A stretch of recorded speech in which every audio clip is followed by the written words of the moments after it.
I think tomorrow would be the 14th day where I would be doing this clear.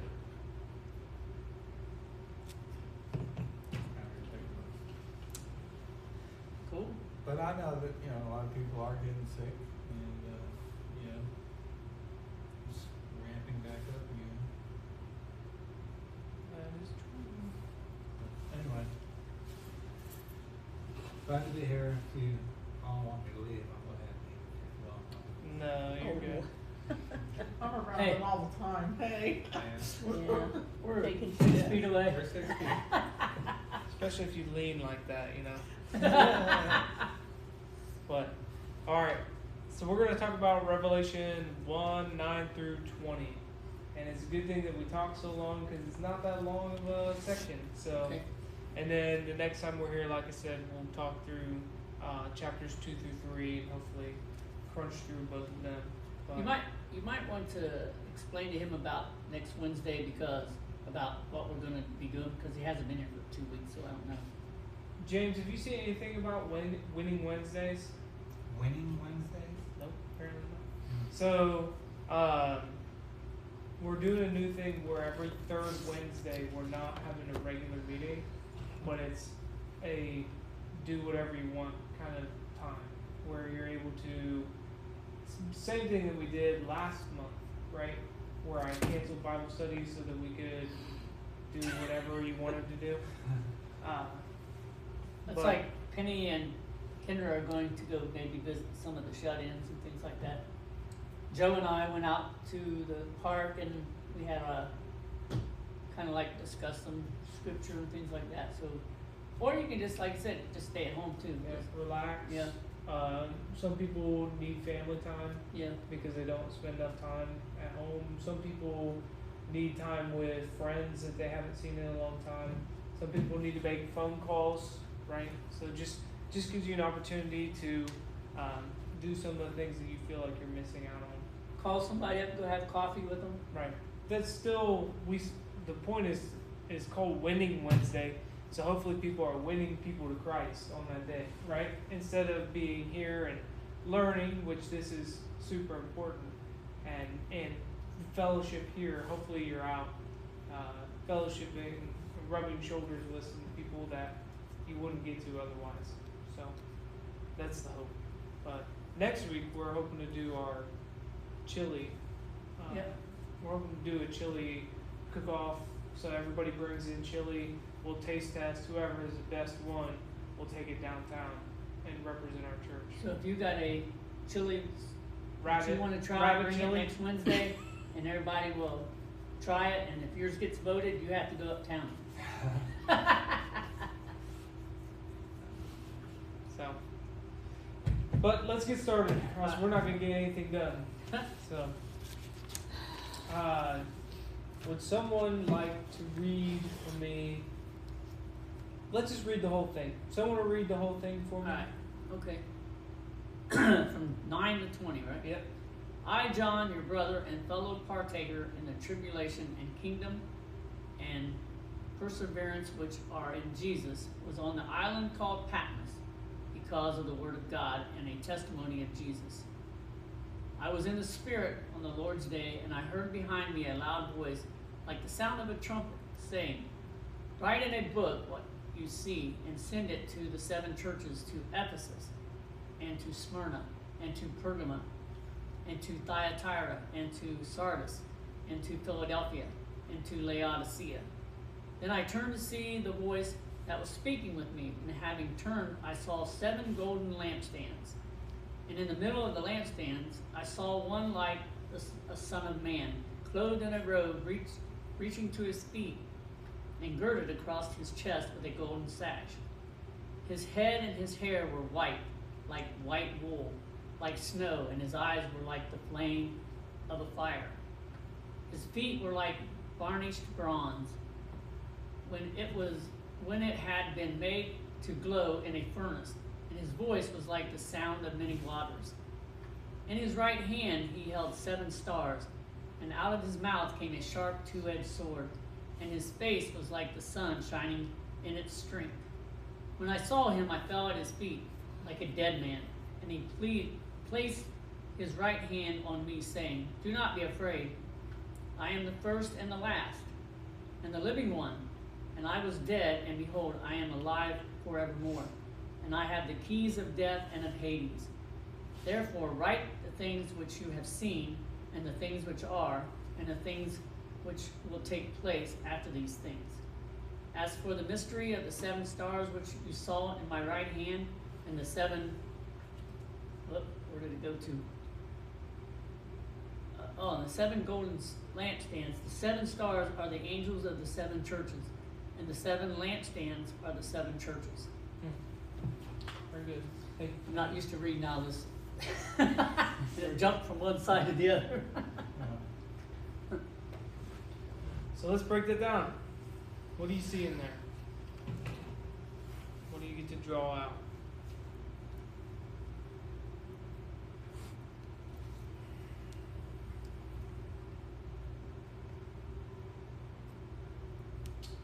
What is Patmos? It's an island. It's an island, yeah. Mhm. What's significant about it? Small and rugged, bare island, and it's 20 miles south of Samos and 24 miles west of Asia Minor. It's divided into 2 neatly equal parts, a northern and a southern, by a very narrow insula,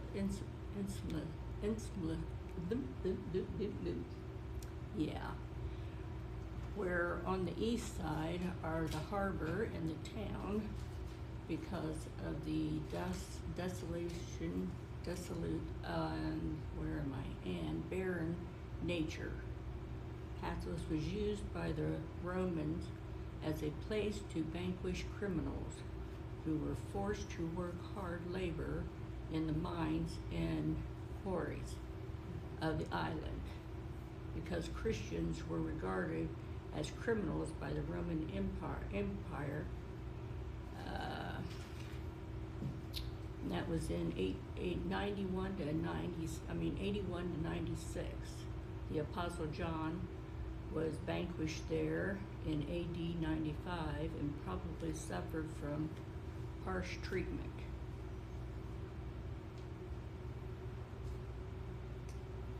He was exiled. They say that he was exiled for 18 months. That's what I've got in my Bible. Thank you. Thanks for reading that. Yeah, so it's a mining and quarry island, and I don't know what the mine was. I forget, but I know that the quarry was a marble quarry, and that's interesting, right? Because marble was something that was highly prized at the time, and if you remember how massive the marble was that these cities would use, it had to be huge slabs of marble. That was one connected piece. So like sometimes maybe you think of a quarry and you think of like the 7 dwarves or something going off with their pickaxes and they're getting like these little rocks and stuff. No, this is like a massive undertaking, right? So it is extremely hard labor. I read about a guy who took a tour of the area, and he didn't get to go on to Patmos, but he saw it from the shore, and he's like, man, that looks awful out there. There's no trees, there's no grass, it's just completely barren. It's just a completely barren area. Obviously it's an island, it's not connected but to anything, and the reason why they send people out to Patmos, one, because it's like completely hopeless and you feel completely lonely, but also it was meant to silence the enemies of the state, right? It was meant to silence people, and that's always interesting, especially when you think about the gospel that's being presented, because the gospel inherently is meant to be spoken, right? And how even being sent to this island could not silence the power of the gospel and the vision of John. And so I think it's a beautiful expression of how God is so powerful, and the gospel is going to go forward And it doesn't matter how long you're going to exile somebody, the gospel's going forward. So We are on live feed, right? on YouTube. YouTube? Should Because I be. told, because Joe just said he wanted to be here, but I said to go into your. I think it's on YouTube. I hope it's. Well, I don't know. Jeff just said they're watching, so Okay, good. so That's we're. good. Hi, Jeff and Elaine. So I told. I took you off, James. I was trying to. I was telling Yeah. Joe that so he could go Yeah. on. Yeah. He could go on and watch it too. So it says it was a rocky island, Yeah. and in mine it says it was like 50 miles from Ephesus, Yes. offshore from Ephesus.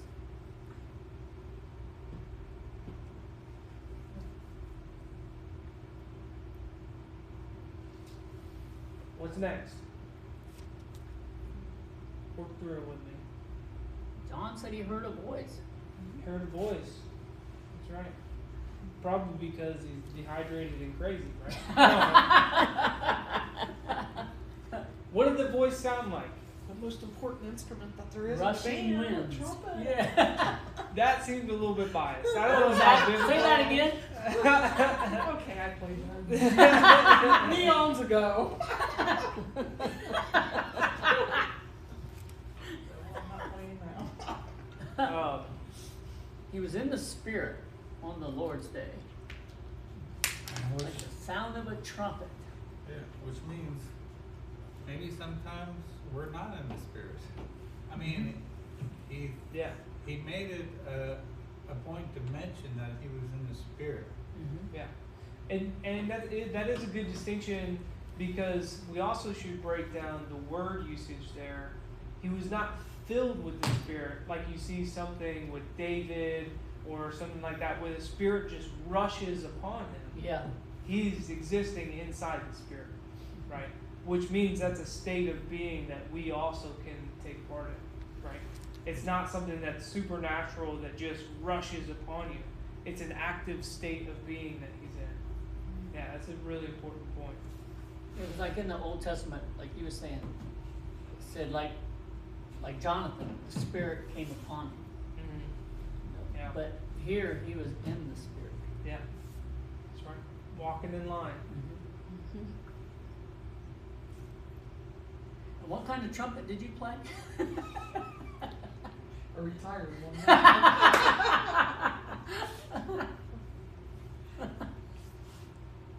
What's the significance of a trumpet?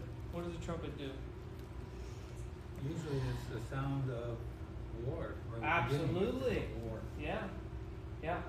It is. Yeah, it's seen often declaring intentions of war, which in this case we'll see as we continue to break down judgment, right? Or war. I mean, literally war. Yeah, literally war is going to be happening. Many times when God judged people, it was through war, Right. Yeah. nation against nation. It's also often seen as drawing to attention, right? And so if you hear this voice like a trumpet, it draws. You're gonna wake up. Yeah, you're gonna wake Yeah. up. It brings you to a place where like Pay your attention. whole body is positioned, focused on, hey, somebody needs to get my attention right now, right? It isn't one of those things like someone starts softly strumming the guitar or something like that. You're like, oh, this is nice, you know? No, a trumpet is blasting, and you want to see what is going on, right? Well, doesn't it say that when Christ comes back at the sound of the trumpet? Hey, can you not jump ahead? Okay. Told us.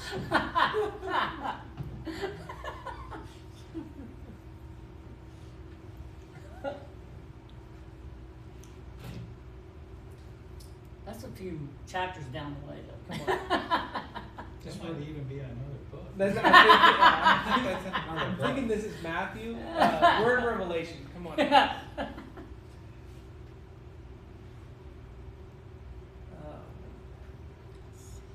So what's the trumpet saying?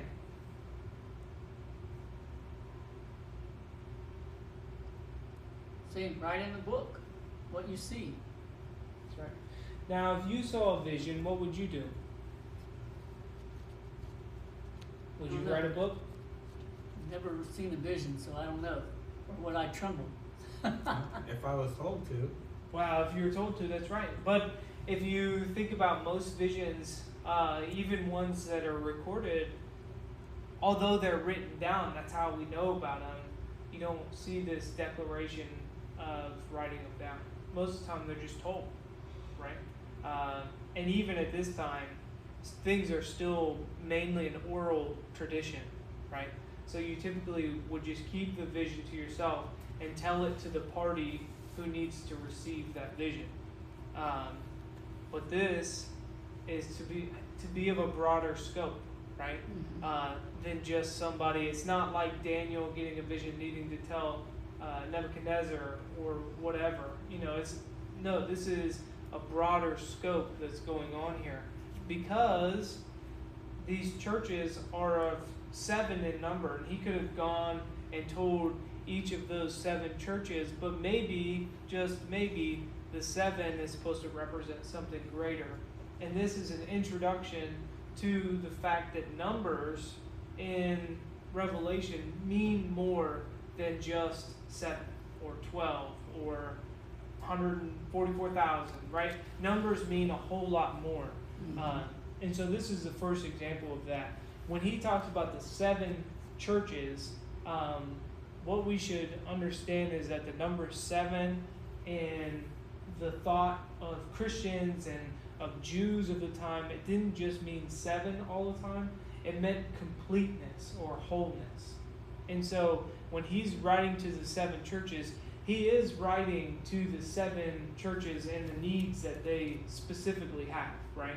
He's going to be addressing in chapters 2 and 3 specific needs that they have, but he's also writing to the complete or the whole church, right? For all times. So this revelation is not just meant for the churches in Asia Minor, but this is meant for the church, the complete church, the whole church, to feed off of and to grow from. And so that's why it's important to write this down, right? Not because it's important, these specific churches really like to read, right? It's because this was meant for the whole church. And this revelation, this vision, is meant to be for us to break down, right? It's why there's this, at the beginning of Revelation, you see this eternal blessing for all those who would read this out loud, they'll be blessed. It's because it's supposed to be for us today. It's powerful. What's interesting, though, I'm not saying I disagree with you on that, but he could have just left it off at the 7 churches and not even mentioned these 7. Sure, yeah. But he also made it a point to mention these 7, so I think that also is significant. Yeah, Absolutely. definitely. That it is, like, I've always tried to read the Bible in context. Like the Bible was written each book was written in an epoch of time to a certain group of people. Yeah. But we, as believers, can take gold nuggets out of it and apply it to today. Yeah. Apply it to our lives. Yeah. In our faith. Yeah. And do you think it's significant that he says, write to them what you see? Because if you and I went somewhere for the first time, we might see something different or remember something different Definitely. about the place or something. Definitely. Yeah, I think that it is significant because it's an emphasis on this is a human story, right? There's a human interacting with this revelation that's from a non-human, right? We'll get to read we did read a description of Christ that is far beyond, somebody you would meet on the streets.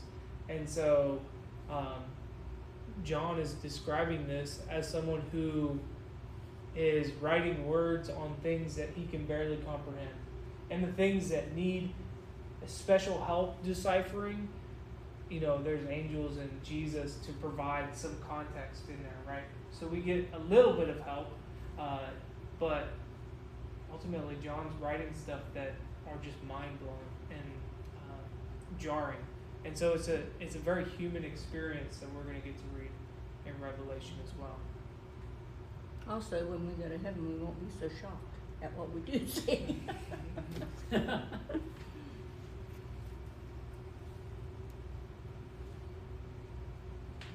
Any other thoughts on that? So John turns and sees the voice that's speaking to him, and what does he see? He doesn't see the owner of the voice first. Here's the 7 golden lampstands. 7 golden lampstands. What are the golden lampstands? It's described to us later. What are they? They are the seven Churches. churches. 7 churches. Why are they lampstands? Yeah. Well, because a lampstand is a light, To the which world. the church should be a light to the world. So But they're not the light, right? No, well, there's They 7 hold, churches. they support under the light, but they themselves are not the light. And it reminds you of the description of John the Baptist, right?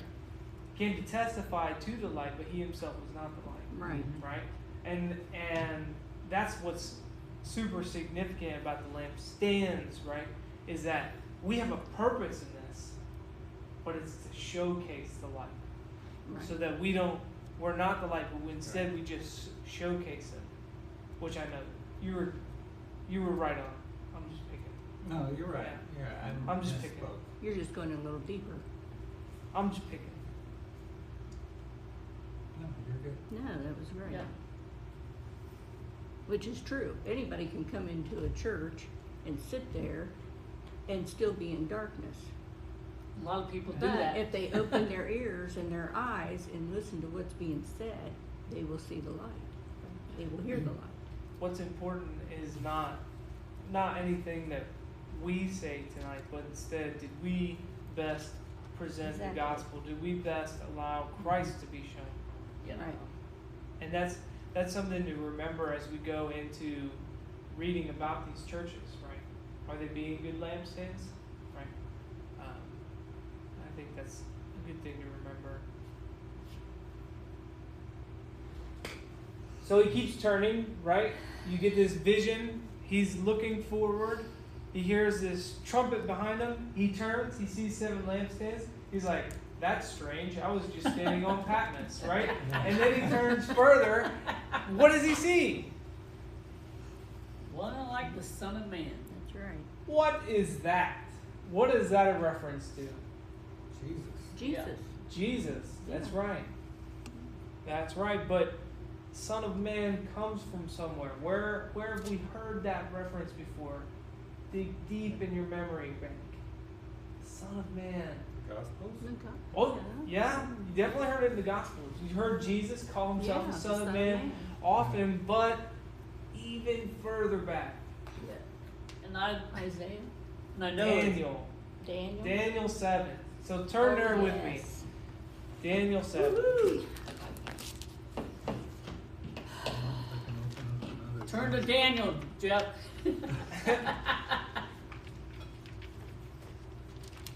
If you can't get there, I'll just read it out loud. It's all right. You'll just have to trust me. Oh, there's Daniel.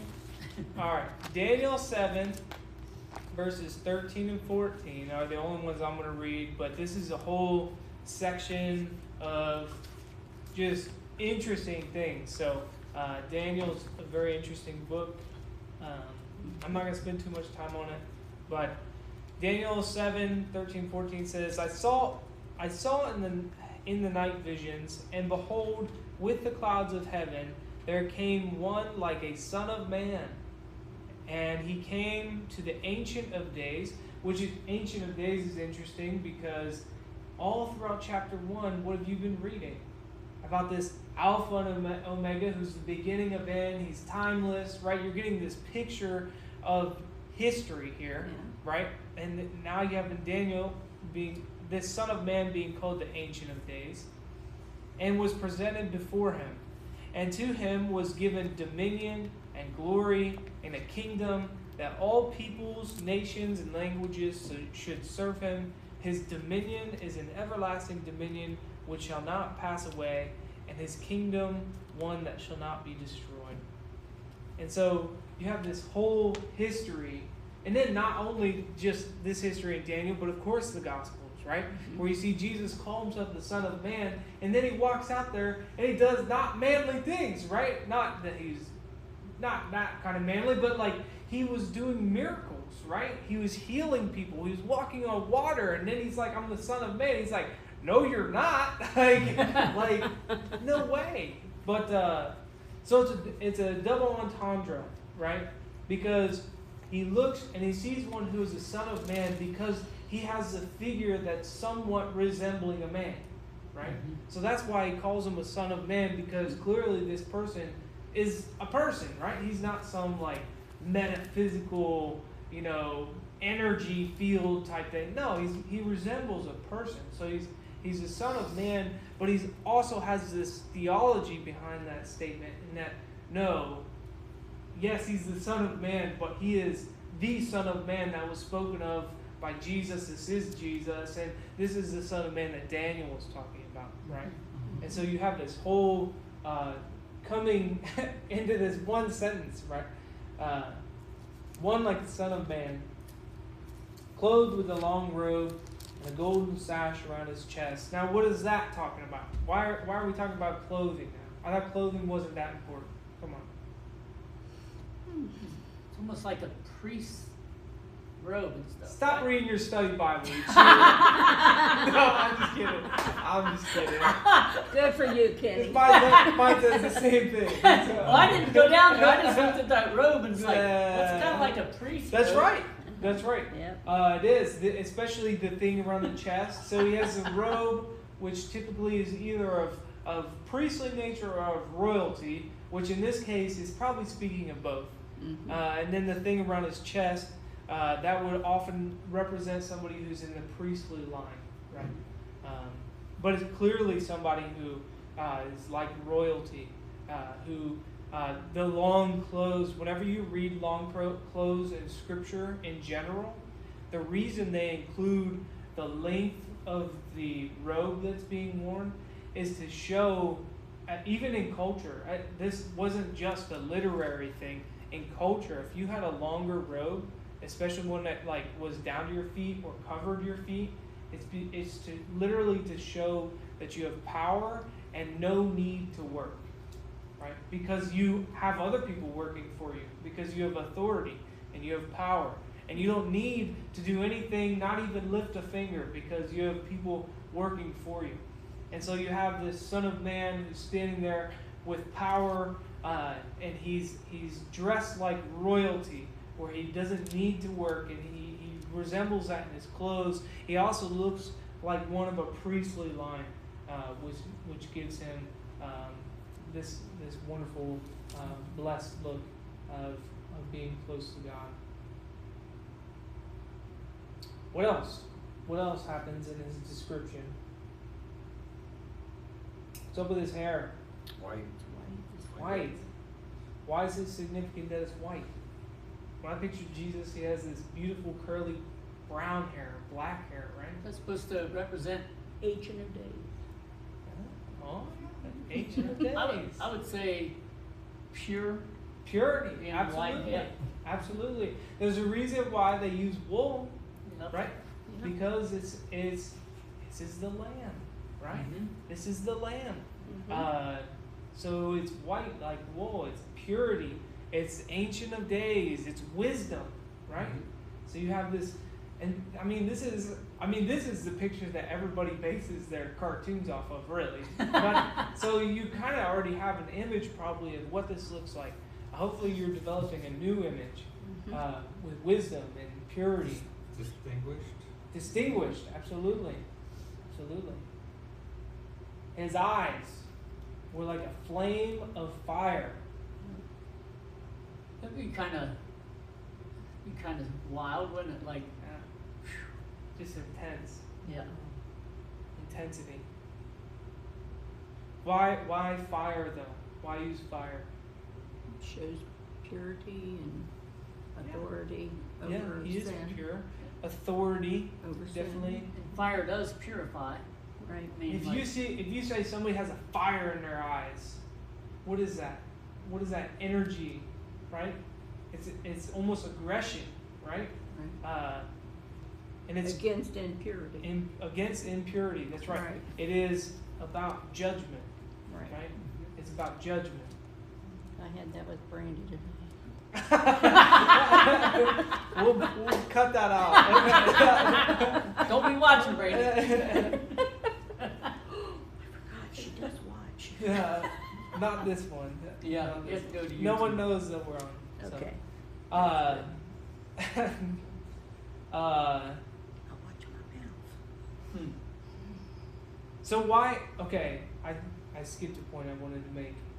What's interesting, yeah, Sure. but go ahead. No, you got When it. Jesus came the first time, right? He didn't come in judgment. No, No. not at all. And now he is speaking of judgment. He is being depicted as the one who is going to be the giver of judgment now. That's right. Or the, you know, Yep. How does this description of Christ, so you explained the judgment, right? Judgment is different. How else would you describe this Christ different from how you envision Christ normally? When you read Mark, compared to this description of Christ, how do you feel? Say that again. So when you read Jesus in Mark or in Luke or whatever, Matthew, Mark. and you get a certain image of him in your head. Right.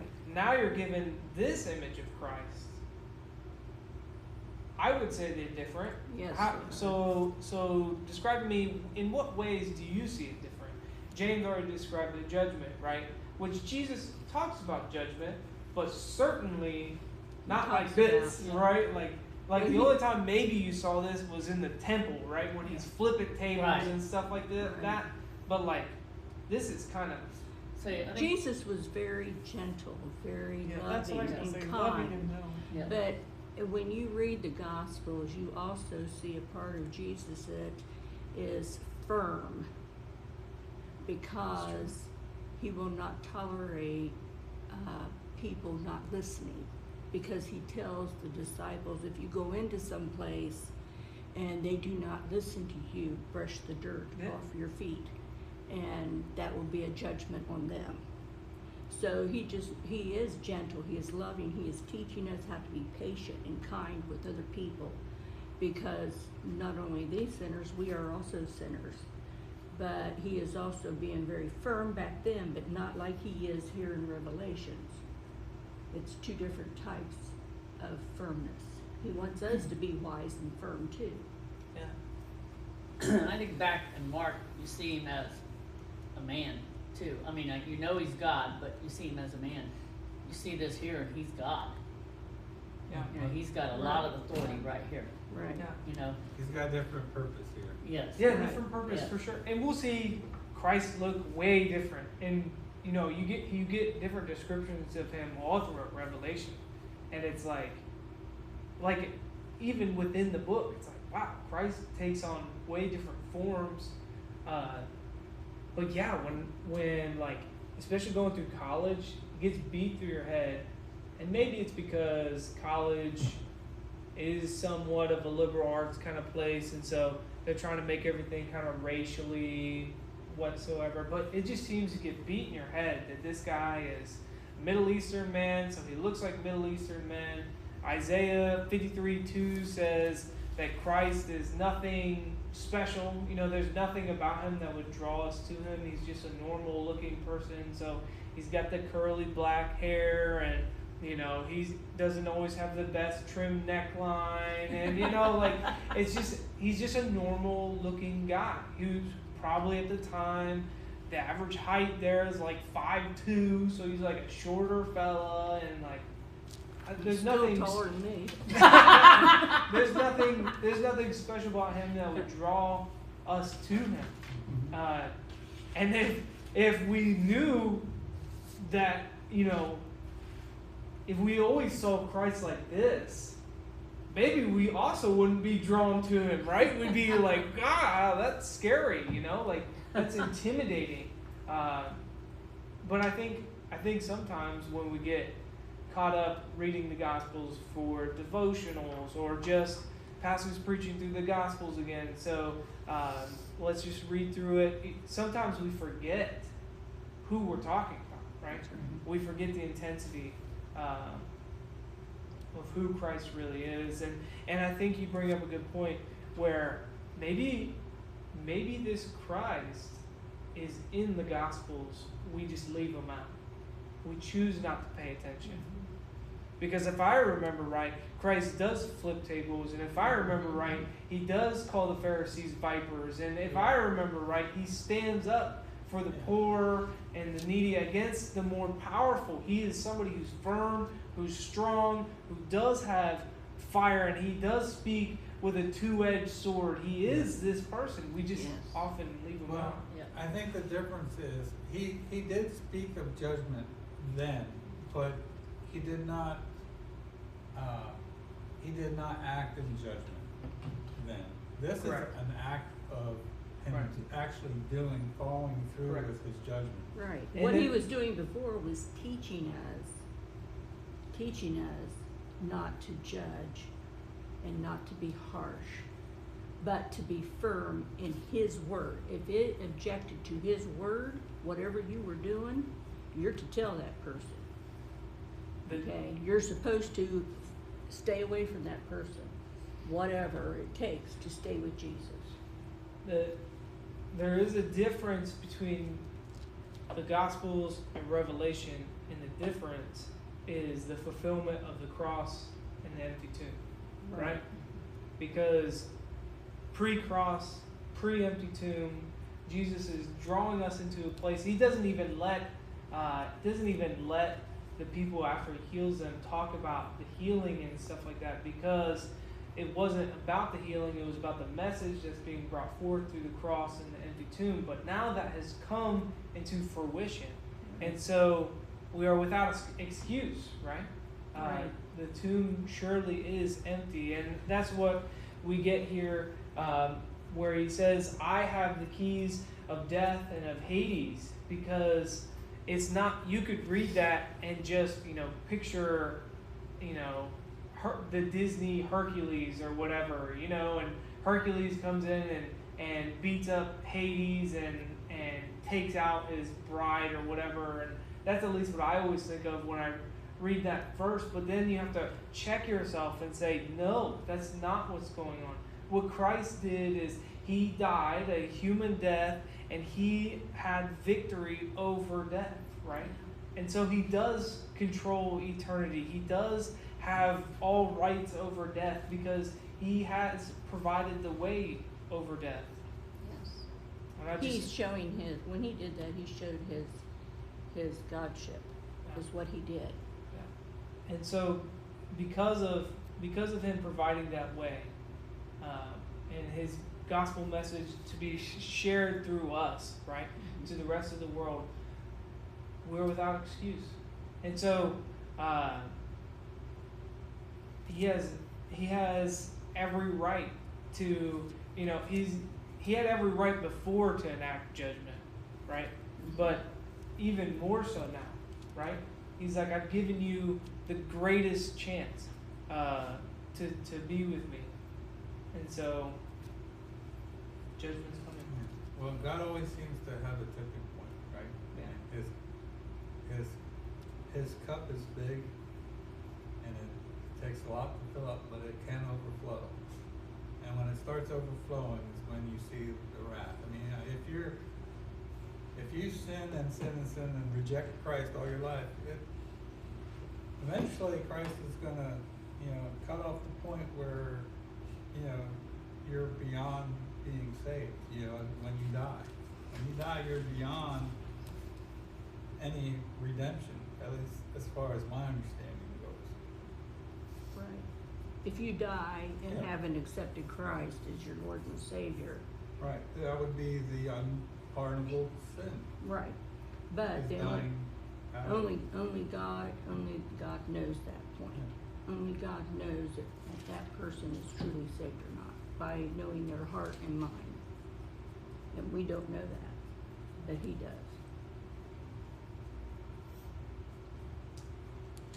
One point I really want to make is, so we have a description of this Jesus who is somewhat resembling royalty, somewhat resembling a priest.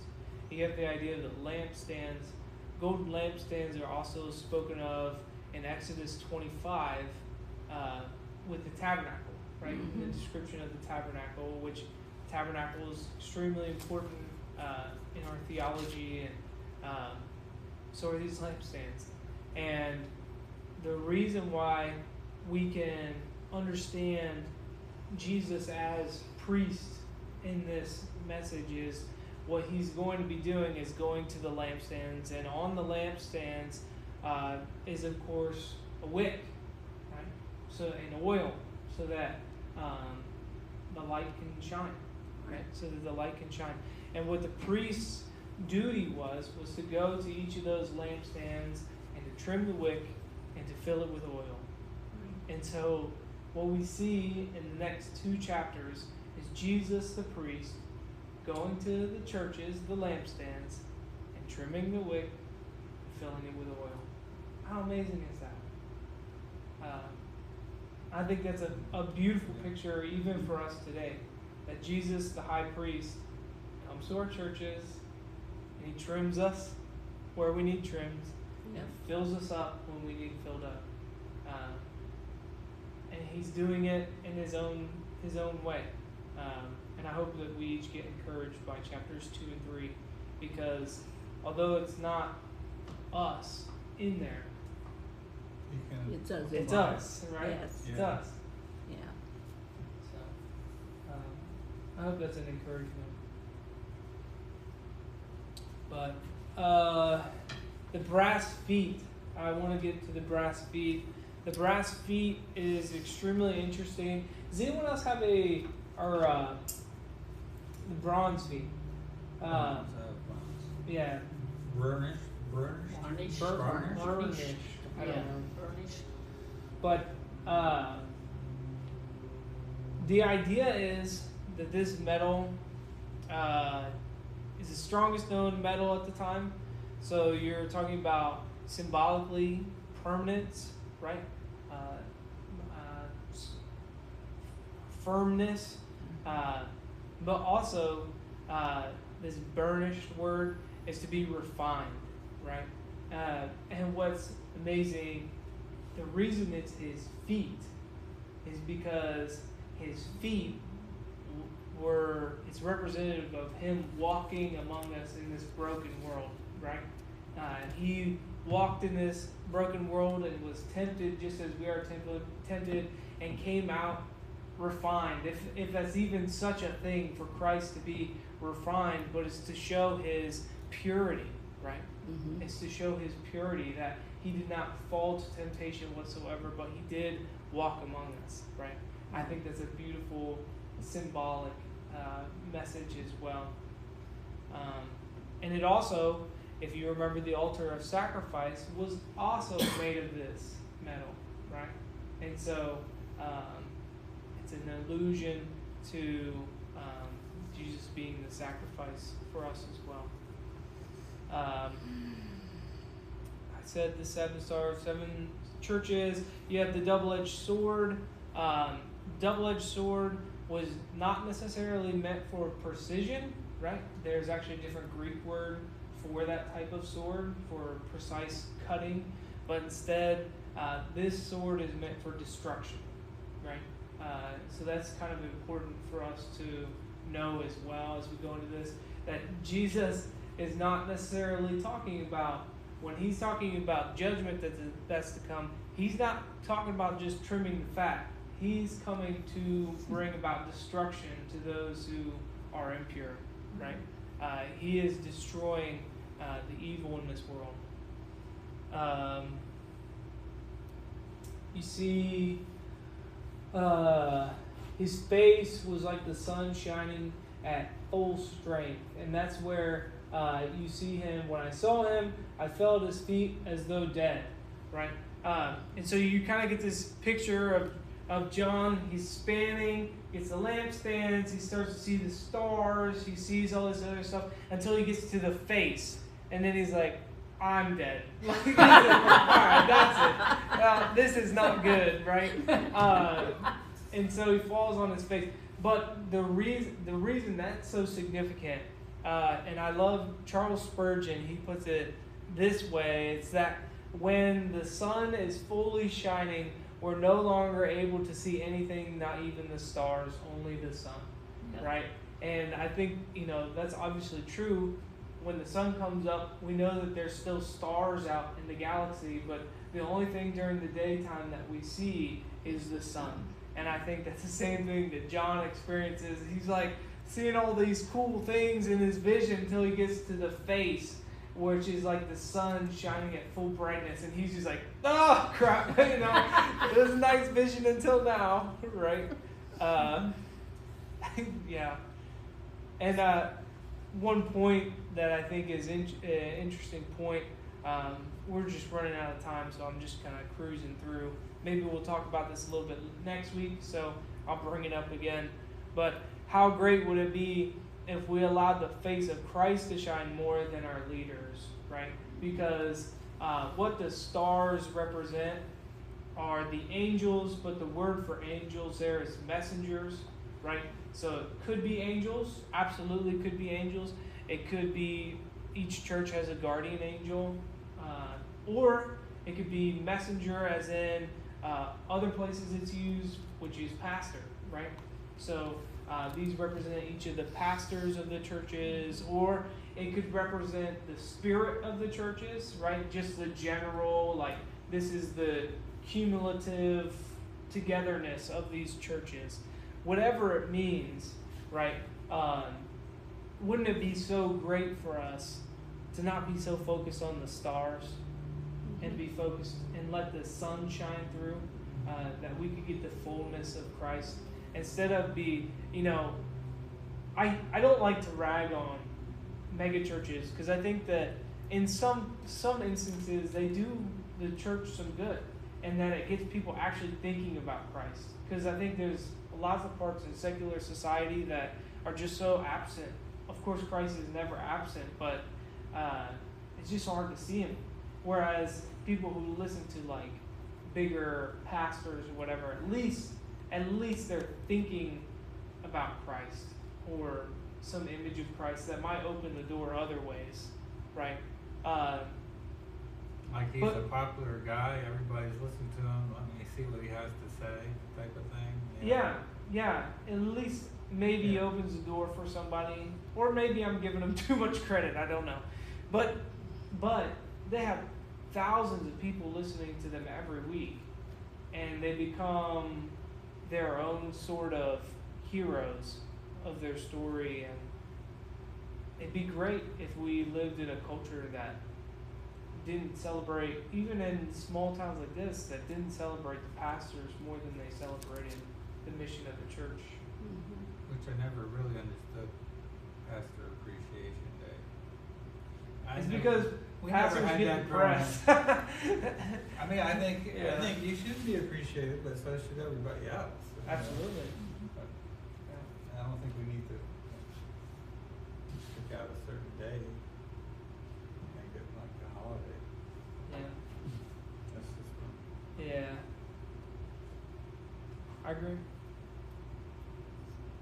Let's not focus on the stars, focus on the sun. Let's see, did I have anything else? Fear not, right? You get that fear not a lot throughout Scripture. You can point that out in several places. He repeats the theme of I'm the first and the last, the living one, right? And sometimes we read that and don't pay attention.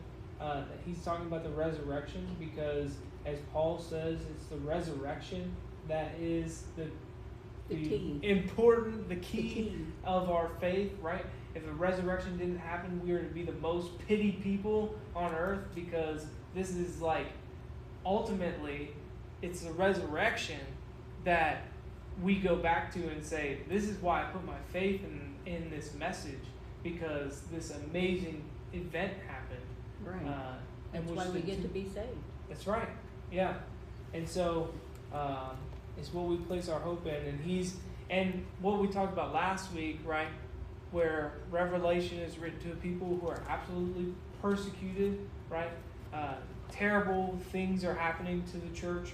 And so them being reassured of this is super important, That's right. because they have family members who are being killed, they have friends who are being killed, there's people being jailed, obviously being exiled. Like, this is a very stressful time, and they're thinking, Jesus, you said that, you'd be back. There was a lot of expectation that Jesus would be coming back sooner, and he's not there, right? And they're like, we're all dying out here and struggling and scared for our lives. Where are you at? And here's a vision of a Christ who's the conqueror and who is shining like the sun and powerful. And then you have this word from him, this word from Christ that says, I'm the living one. I died, and behold, I am alive forevermore. I have the keys of death and of Hades. So write to those that are those things that are to take place, right? And you get this idea of past, present, and future there. So John is to write the past. The past that he's talking about is chapter 1, right? So that's the past. The present is chapters 2 through 3. What's presently happening with the churches. And then the future is chapters 4 through 22. Future, vague, right? Because there's many interpretations to this. So future Right. as in next 5 years or next, 2,000 years. So, and that's what we'll be talking about as we go forward.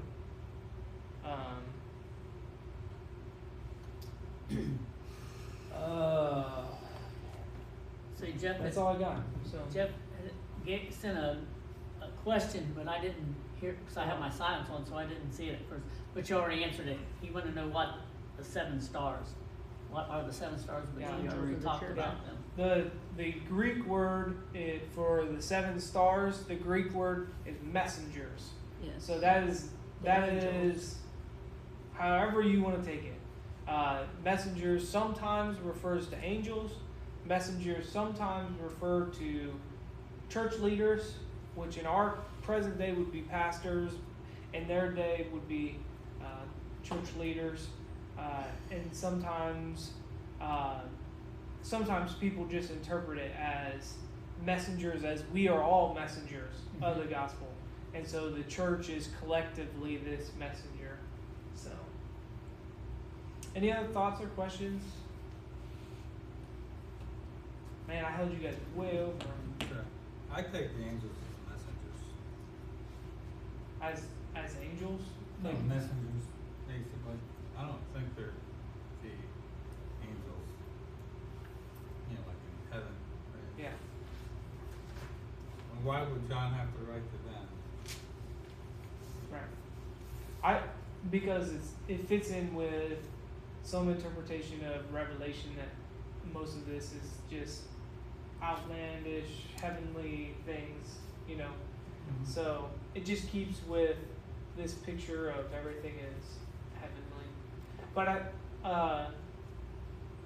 if you want to know my personal opinion, I think that it's written for church leaders, but also for the collective group, because this would be being read to the group. And if you read the message of each of these churches, it's not singling out leaders. It's singling out every single one of us, right? And so I think that's the messengers, But right? the angels or the messengers are the ones that are taking it to the people. Sure. Yeah. I think it's a collective, like messenger, like the pastors, church leaders. play an important role, but it's not about the stars. So, yeah. So, any other thoughts? Any other questions? Well, I believe it is angels, and I believe angels actually, when you are so close to God, when you really take the time to sit and listen, He will have words for you through His angels. I truly believe that because I have experienced it. Okay? Well, I think that's a valid interpretation. There's a lot of people who believe the same. So, yeah. Any other thoughts?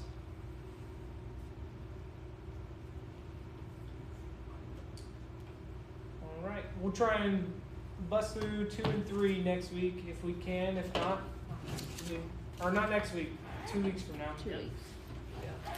And maybe not even 2 weeks. Maybe I'll have a baby by then, huh? When's she due? When's she due? October. But we're going tomorrow early morning, and we're getting the first measurement done. So, Yeah. pretty excited. See what's going on. But don't be surprised, your first one can be a long one. Yeah. I think Stacy was in labor for close to 24 hours, maybe just under that. How's she doing? They're doing great. We saw him a couple days ago, and he looks so healthy. It's pretty awesome. I think she put a picture on today of him. Yeah. Pretty cool. Yeah. It's just amazing how healthy he looks. I've seen some babies that it takes 3 months for them to have good color and stuff like that. He looked great. So, yeah, pretty exciting. This is 2 weeks. Today I think was his due date. That's what she put on there. So he came 2 weeks early. Yeah. Oh, really? Yeah. It's awesome. Anything else? Thanks for sticking it out. I got too excited is all. So, yeah. I think it was kind of So what are we we're on- studying in 2 weeks? What chapters? Chapters 2 and 3. So if you want to read ahead, that'd be great.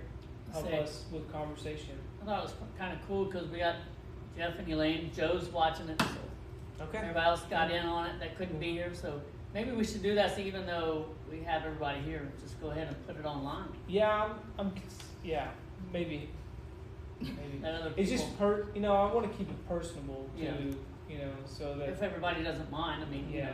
I just want to. Although James doesn't want his face on there. I don't care. Yeah, I just I want people to be able to express Yeah. opinions and beliefs and feelings and stuff. Yeah. I might not want to express all my beliefs. I might get chastised. By the You online, might get taken off Facebook. The Is that what you're good- saying? the good news I might is get we have kicked out of the church. 2 viewers on YouTube, so I don't think it's gonna go anywhere. Even church members might not like what I have to say. Well, we have Well, why 2 not? viewers on YouTube. Yeah. So. We still want to hear. Yeah. Say most of the church isn't watching it, so they wouldn't hear it anyways. It's all right. I mean, It's all I good. don't need to cause a controversy. I really don't. I mean, it makes no difference to me about how someone views Revelation, really. Well, it does matter to me, but Well, I come to a point where I can't convince anybody of anything. well, I hope that you feel free to You be need here. to still express yourself. It's Everybody else does. Yeah, I mean, although We can I- straighten you out. well, I always reserve the right that I could be wrong. You know? well, here's the I'm truth of the teasing matter. you. Truth of the matter is, I studied this in college for 3 weeks, so my depth of study and knowledge comes in preparing for this, right? I spend time getting ready for this. I spend time in prayer, in scripture study, in commentary study, looking back at college notes, those types of things. But like, I'm totally human. And I was reviewing notes. I found notes from when I started here, and there were some of my sermons that I read, and I was like, I wouldn't say it that way, like today, Mm-hmm. So it's just, I think that, it's important to recognize that even me, like, even though I'm leading this discussion, and it sounds good, or maybe it doesn't sound good, or whatever, I don't know everything, right? And revelation is really hard. I think it's important for people to be open to changing their view on something if they're confronted with something that makes sense. Sure. Sure. I think it's in is it Proverbs.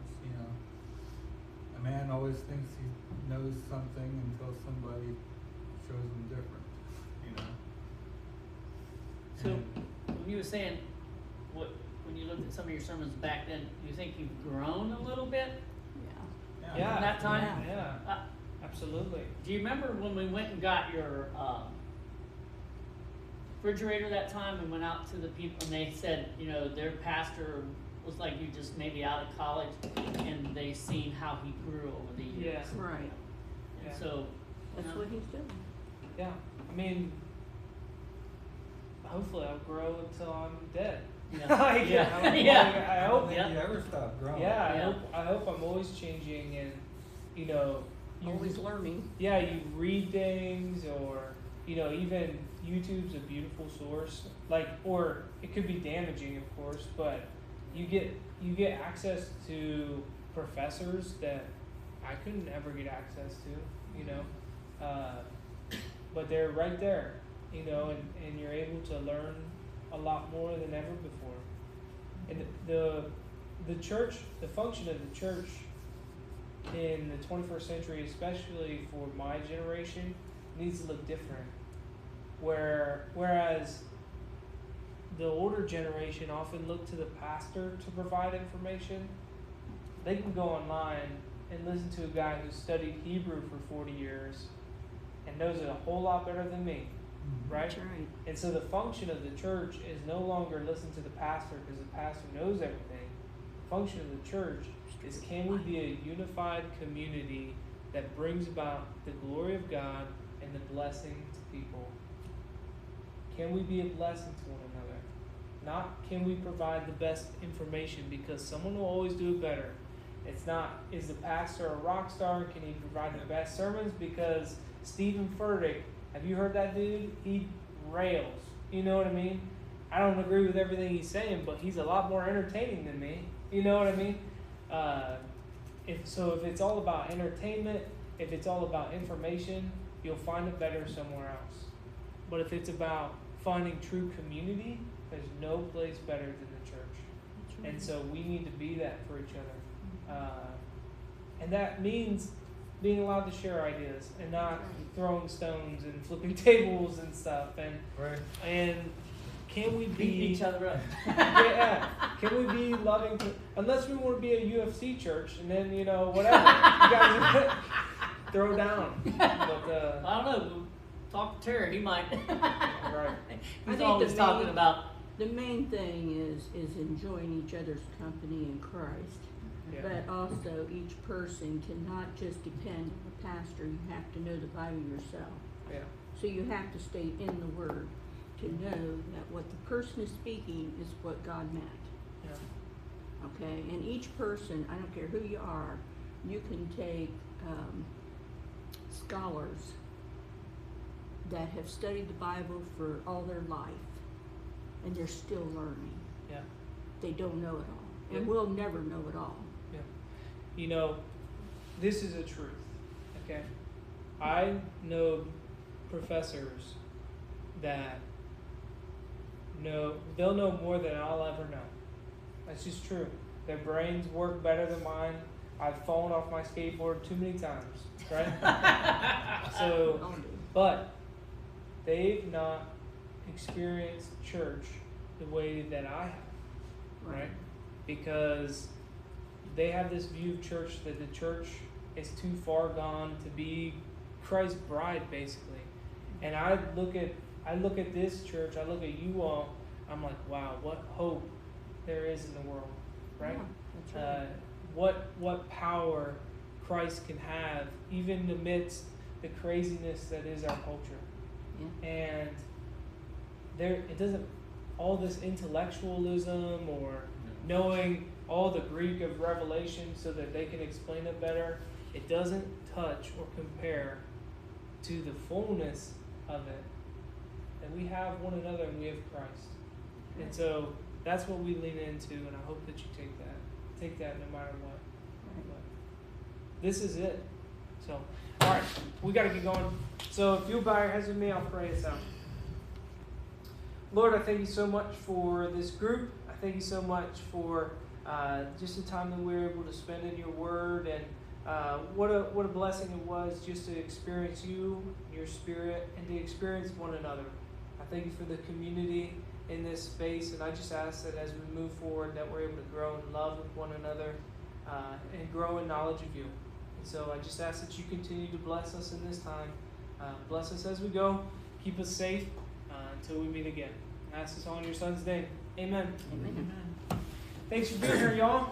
Thank you. Say those green peppers, I just